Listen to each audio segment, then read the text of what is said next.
हाँ जी, तो फिर आज हम एक नए टॉपिक पर डिस्कस करेंगे जो कि वुमेन रिलेटेड इश्यूज हैं इंडिया के अंदर और वर्ल्ड वाइड भी ये काफ़ी फेमस इश्यूज हो जाते हैं। तो इसमें हम सबसे पहला टॉपिक डिस्कस करेंगे जिसका नाम है climate crisis is not gender neutral. मतलब जलवायु संकट जो कि लैंगिक रूप से तटस्थ नहीं होता।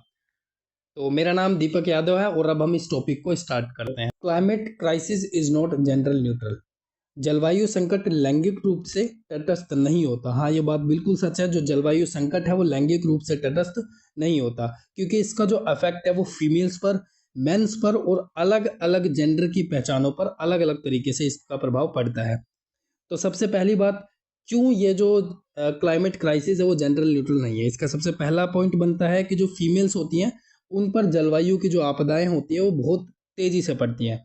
महिला विशेष रूप से ग्रामीण क्षेत्रों में भोजन, पानी और ईंधन इकट्ठा करने की जिम्मेदारी इनको दी जाती है। ग्रामीण क्षेत्रों में जब सूखा या बाढ़ आती है तो उनके कार्यों में कई प्रकार की कठिनाई आने लग जाती हैं। तो हम ये कह सकते हैं कि महिलाओं पर जो क्लाइमेट क्राइसिस है वो बहुत तेजी से होता है than compared to the male gender.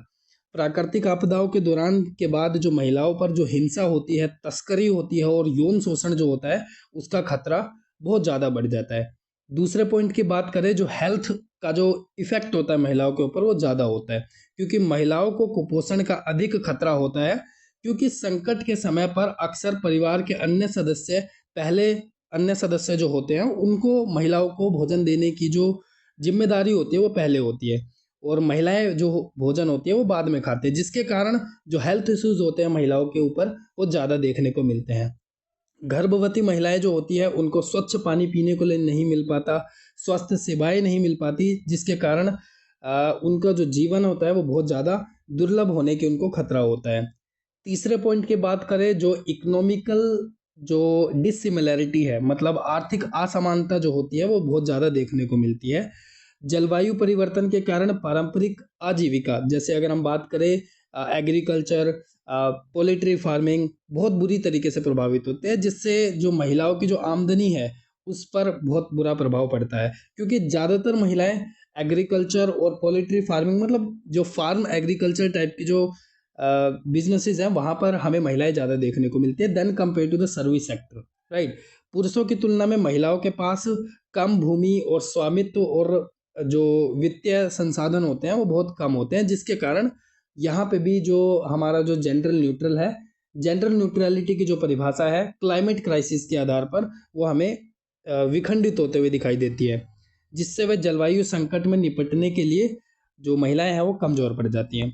अगर हम फोर्थ पॉइंट की बात करें, जलवायु विस्थापन, मतलब जो जलवायु की वजह से उनको माइग्रेट करना पड़ता है एक जगह से दूसरी जगह पर, जिसके कारण महिलाओं का कई प्रकार से शोषण किया जाया जा सकता है। जैसे जलवायु परिवर्तन के कारण जब लोग अपने घरों को छोड़ने के लिए मजबूर हो जाते हैं तो महिलाएं, लड़कियां और उनका जो शोषण और असुरक्षा की अ, जो अनसर्टेनिटी होती है वो बहुत ज़्यादा होती है महिलाओं के than compared to male gender. और जो शरणार्थी शिविरों में स्वच्छता और स्वच्छ सुविधाएं में कमी होने के कारण महिलाओं के लिए बहुत बड़ी चुनौती बनकर उभरती है। तो ये बात बिल्कुल इन सभी पॉइंटों से हमें पता चलता है कि जो क्लाइमेट की जो क्राइसिस है वो जेंडर न्यूट्रल तो नहीं है। वो फीमेल पर, बच्चों पर और प्रेग्नेंट वुमेन्स पर बहुत ज़्यादा नेगेटिव इम्पैक्ट्स क्रिएट करती है than compared to the male genders. और ये जो हमने डिस्कस किया था उसके चार पॉइंट कुछ इस प्रकार थे। वुमेन एंड क्लाइमेट डिजास्टर, दूसरा पॉइंट था हेल्थ इम्पैक्ट, तीसरा पॉइंट था इकोनॉमिकल इनइक्वालिटी और चौथा क्लाइमेट डिस्प्लेसमेंट।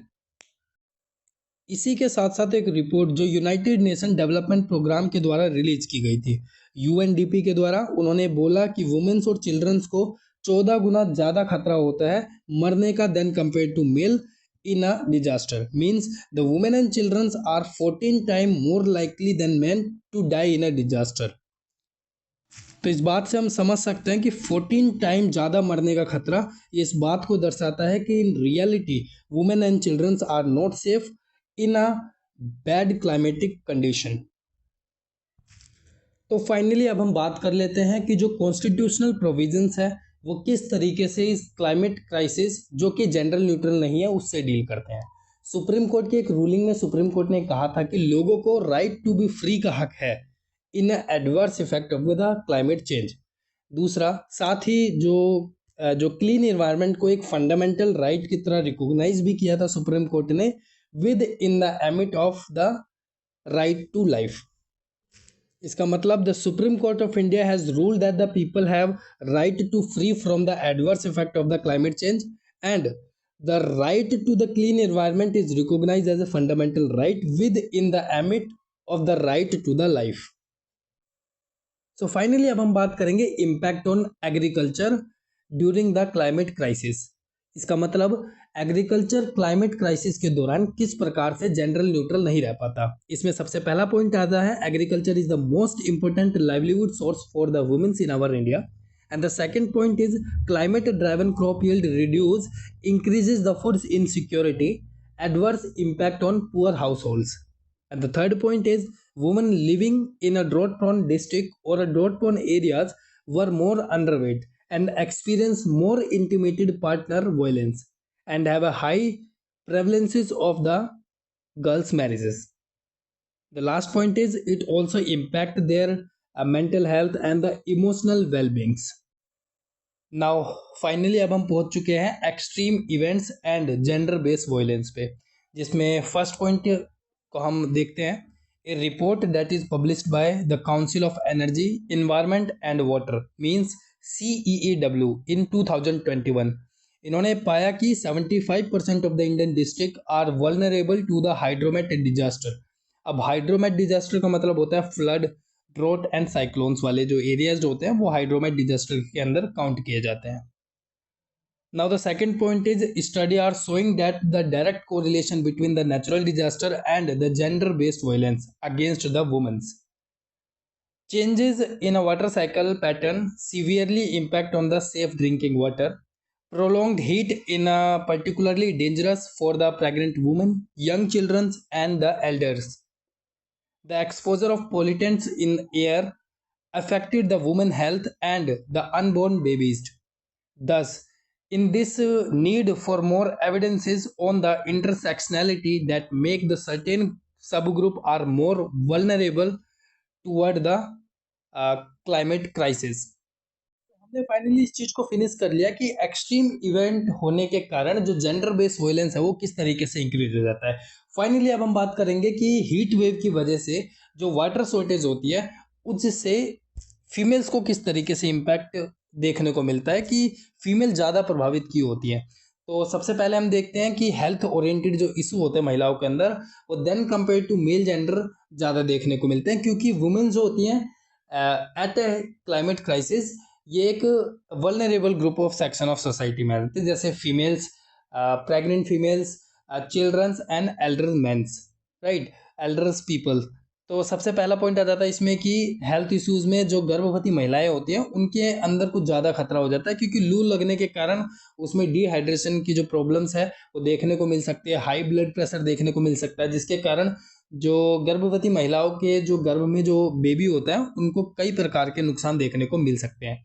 हीट स्ट्रोक और थकान देखने को मिल सकते हैं, जिसके कारण जो विशेष रूप से गरीब और ग्रामीण क्षेत्रों से अधिकतर घर से आने वाली महिलाएं जो खेतों में काम करती हैं उन्हें ज़्यादा गर्मी और हीट स्ट्रोक आने की बीमारियों का जो खतरा है वो बढ़ता चला जाता है। पानी की कमी होने के कारण उन्हें अनेक प्रकार की बीमारियां हो सकती है, डिहाइड्रेशन हो सकता है और यूरिनरी ट्रैक इन्फेक्शन देखने को मिल सकता है। तो और भी अन्य प्रकार की बीमारियां हमें फीमेल के केसेस में ज़्यादा देखने को मिलती है than compared to the male gender. और जो डोमेस्टिक वर्क होते हैं उनमें जो वुमेन्स को पानी इकट्ठा करने की जो जिम्मेदारी होती है वो वुमेन्स को दी जाती है ग्रामीण क्षेत्रों में, तो जिसके कारण जो महिलाओं को लंबी दूरी तक चलकर जाना पड़ता है। और ग्रामीण क्षेत्रों में महिलाओं में जो जो खासकर जो लड़कियां होती हैं वो दूर दूर तक पैदल जाती हैं और पानी का जुगाड़ करती हैं, ताकि अधिक से अधिक जो पानी की कमी है वो पूरी की जा सके घरों के अंदर, जिनके कारण उनके अंदर शारीरिक थकान देखने को मिलती है। भारी बर्तन उठाने के कारण, लंबी दूरी तय करने के कारण उनके शरीर में अतिरिक्त भार पड़ता है, जिससे एक परमानेंट उनकी बॉडी में कमी देखने को मिलती है। और शिक्षा की कमी होने के कारण भी हम ये कह सकते हैं कि उनको घर का अधिक काम करना पड़ता है, जिनके कारण वो शैक्षिक रूप से पिछड़े रह जाती है than compared to the male gender. छोटी लड़कियां जो घर के काम और पानी लाने में व्यस्त होने के कारण वो स्कूल नहीं जा पाती है ना। और आर्थिक प्रभाव से भी हम बात कर सकते हैं कि आर्थिक रूप से जो महिलाएं होती है वो देन कंपेयर टू मेल कमजोर होती हैं। कामकाजी महिलाओं के लिए कठिनाइयां जो है वो अधिक देखने को मिलती है। जैसे खेतों में काम करने वाली जो महिलाएं होती है वो दिहाड़ी मजदूरी करने वाली महिलाएं भीषण गर्मी का शिकार हो जाने के कारण उनके कई प्रकार की समस्याएं झेलने को देखने को मिलती है। और उनको पानी खरीदने का जो खर्च है उनका बढ़ जाता है, क्योंकि पानी की कमी होने पर जो गरीब परिवारों जो होते हैं वो उनको पानी खरीदना पड़ता है, जिससे उनका जो बजट है वो पूरी तरीके से हिल जाता है। साथ ही साथ इनको मानसिक और सामाजिक प्रभाव भी देखने को मिलता है, जिसमें उनको कई प्रकार का जो मेंटल और सोशल प्रेशर है उसे भी झेलना पड़ता है, जिसमें तनाव और घरेलू हिंसा, पानी की कमी, हीट वेव्स के कारण परिवार में उनका तनाव बढ़ जाता है, जिससे घरेलू हिंसा बढ़ने के चांसेस होते हैं। सेक्सुअल वायलेंस बढ़ने के चांसेस जो होते हैं फीमेल के अगेंस्ट वो ज़्यादा देखने को मिलते हैं। So therefore we need to reduce the impact on heat on the priority groups. Priority group में आते हैं वर्कर, प्रेग्नेंट वुमेन, इन्फेंट्स, छोटे बच्चे और बूढ़े लोग। So there is need to exceed the that during the heat wave days. Heat wave की जो वार्निंग्स होती है उसको हमें बढ़ाना चाहिए। जो आउटडोर वर्कर्स होते हैं उनकी जो टाइमिंग होती है उनको चेंज करना चाहिए। स्कूल की टाइमिंग को भी चेंज किया जा सकता है। कूलिंग रूम को बनाना चाहिए जो हेल्थ के लिए इम्पैक्ट कम से कम करे। पब्लिक ड्रिंकिंग वाटर फैसिलिटीज़ को बढ़ाना चाहिए जो कि सैनिटेशन पर ध्यान दे। और immediate treatment for those with the heat stroke to minimize the deaths. Urban planning needed to improve the tree cover, minimize concrete, and increase the blue-green space and design the houses that is able to withstand in a heat condition. Water shortage is the biggest threat for our existence, so we need to concrete societal action for the water shortage. Identify the vulnerability and the climate hazard and develop a local plan to improve the water access by directing government scheme and the resources. तो अब हम बात करते हैं climate action for the climate crisis. Climate action require 100% of the population if we want to achieve the Paris Agreement goal of limiting the global temperature rise up to the 1.5 degree Celsius। और यहाँ पर empowering women's का मतलब है better climatic solution को लेकर, ना कि सिर्फ वुमेन एम्पावरमेंट से हम बेटर क्लाइमेटिक कंडीशन को अचीव कर सकेंगे। अगर क्लाइमेटिक कंडीशन और क्लाइमेटिक सॉल्यूशन बेटर रहेगा तो वुमेन एम्पावरमेंट की तरफ हम अच्छे से ध्यान दे पाएंगे।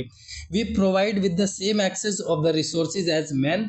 Women increase their agricultural yield by 20% to the 30%, giving women with the women collectives like SHGs। SHGs का मतलब सेल्फ हेल्प ग्रुप से होता है और FPO से मतलब फार्मर प्रोड्यूसर ऑर्गेनाइजेशन से होता है। That lead to increase the knowledge on females, providing the tools और technological tools and the access of the resources would increase the local solution to emerge. तो अब हम बात कर लेते हैं कि क्या क्या चीज़ है, किन चीज़ों से हम आगे बढ़ सकते हैं। So, a gender lens need to applied to all state action plan on the climate change. Like her state में ये होना चाहिए। जैसे जो कोस्टल एरियाज पे टच करते हैं वो जो एरिया है वो ज़्यादा वल्नरेबल है वुमेन्स के वॉयलेंस पे, क्योंकि वहाँ पर ज़्यादा एक्सट्रीम वेदर इवेंट्स देखने को मिलता है, तो वहाँ पर हमें ज़्यादा वॉयलेंस देखने को मिल सकता है।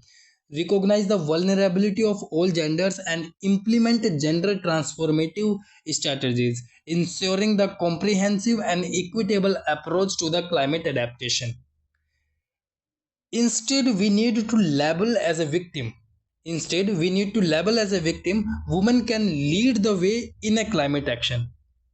तो एक विक्टिम की तरह हमें नहीं देखना चाहिए। वुमेन जो है इस क्लाइमेट एक्शन को लीड भी कर सकती है, हमें इसको इस तरीके से भी देखना चाहिए। So it's all about climate crisis is not gender neutral. Thank you.